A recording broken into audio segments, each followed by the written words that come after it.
talking to guests who are cool like that, you might say. Our next guest is so cool, she has her own universe, like Marvel. A New York magazine called Zibby Owens, New York's most powerful book influencer. And there's a reason why. She hosts an award-winning podcast, is the co-founder of her own publishing company, and the owner of an indie bookshop. But it's the community she's created where her influence is being felt most. What started as a podcast to inspire moms to read has grown into something called the Zibbyverse, where both authors and readers really are like rock stars. Zibby brings book lovers together through her panels, her retreats, her book clubs. I even recently had the opportunity to talk about my second book, Watch Where They Hide. It was a very early, cold morning in New York, but the heat in that room and the conversation was phenomenal. But now it's my turn to interview her about her debut novel. It's called Blank. And in the book, there's a character, Pippa, and she writes this in the book. Everyone wants to be part of a movement. Everyone wants to connect.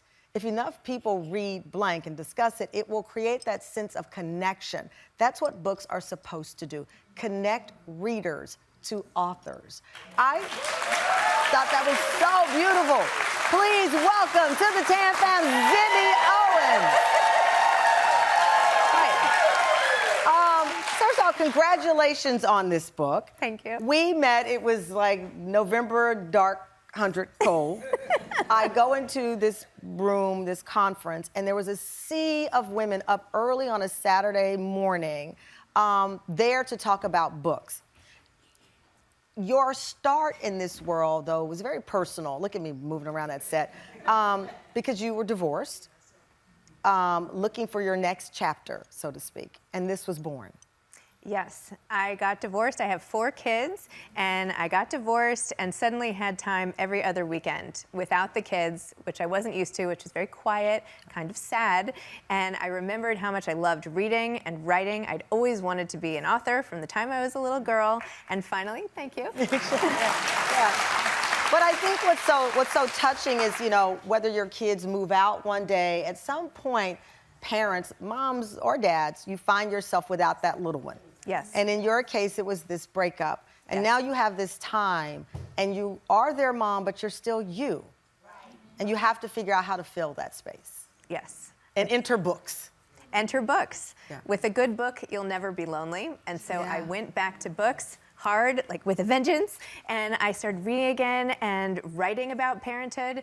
I had this moment where the preschool teacher asked me to do something, and I was like, I'm drawing the line. I'm not gonna unspool all the toilet paper in my house and bring in empty toilet paper rolls tomorrow, forget it. And I just felt like the demands on modern motherhood were so high, and I just had to say something about it. So I wrote this essay, it went viral, and I was like, okay, I'm gonna keep doing this. You're gonna keep writing it. Yep.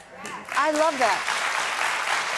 What's also inspiring, you didn't look to others to do it for you. You started your own publishing company, Zibby's Books, which is huge, right?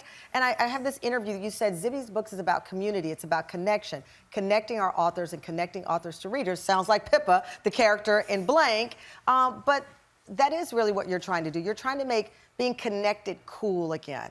Because someone said to me, social media, as much as it does great things, it's the first time in human history that we put ourselves in cages and lock the door on our own. And it can feel lonely. And it can feel like a space of, your whole role is to judge somebody else's post versus being connected. And books connect us. Books absolutely connect us. I realized this with starting my podcast. Moms don't have time to read books. I love that. Moms don't have time to read books. Which you were a lovely guest on. Of course, your book's about, how amazing is her book, by the way? Thank you. So sweet. Thank you for that. It means it all.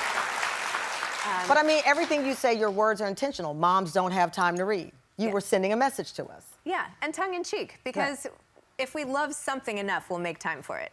People don't say, like, we don't have time to listen to music. You find the way to listen to music. You put it on when you're doing something else. That's a bold move. It's like, you've got time for it, let's do it. You will make time for it. And it's not so easy as a mom, and there are some hacks you can do, like reading while your kids are falling asleep, or having an audiobook going, having a book in your bag all the time, but you will do it if you prioritize it. Yeah, because it feeds you, and it builds a community. I love the Zibby verse, because they don't get mad at me, Swifties, but they've compared your verse to the Swifties. We're so close. But you remind us, you say that authors should be celebrated like rock stars. I completely believe that. Why shouldn't an author get a red carpet rolled out for them? Right? Yes. I think what authors do is magic. They take their thoughts, they share it, they allow people all over, sitting on their couch, in their room, to look down at something and think, oh, I feel seen. Someone out there gets me. I'm not alone. And that is such a gift. And it is. And also, you know, as I said, you started your own publishing company. So many times people will come up to me and say that I've written this book, Tamron. I wrote it on my own. I'm publishing it on my own. And I love that. That is such an empowering thing. I have a stack of books that people just publish on their own. Many of them women. Yes. I love that energy of empowerment. Agreed. Yes. So when you look out and you have this sea of women who are all this community that you write about in your real life and in your book, what does that feel like for you? Oh, it feels amazing. It's kind of like this community. Yes. Right here. Well, guess what? Coming up, we're going to talk to Zibby about her debut novel, Blank, and how she pulled from her personal experience to write the book that's flying off the shelf. Stay tuned. We're back with everyone's favorite book influencer, Zibby Owens. So your new book, Blank.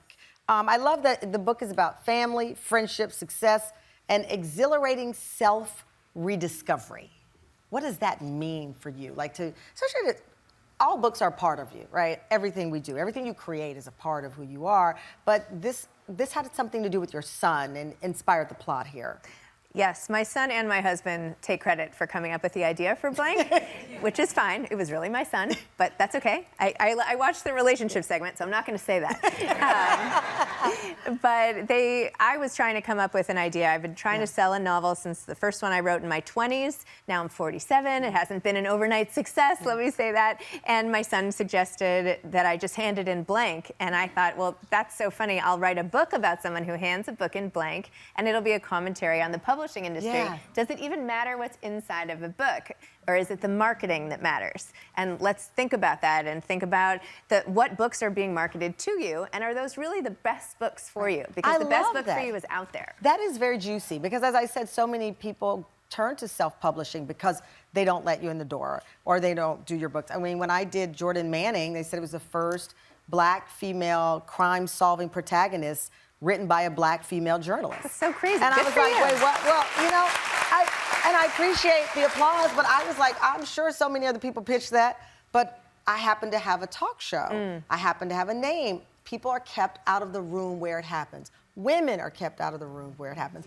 Black women are kept out of the room where it happens. And so you take us into this quirky situation for Pippa at this interesting stage. She's a wife, she's a mom, at the crossroads of her life. How much of, you asked me about Jordan Manning, how much of Pippa is you? We would definitely be good friends.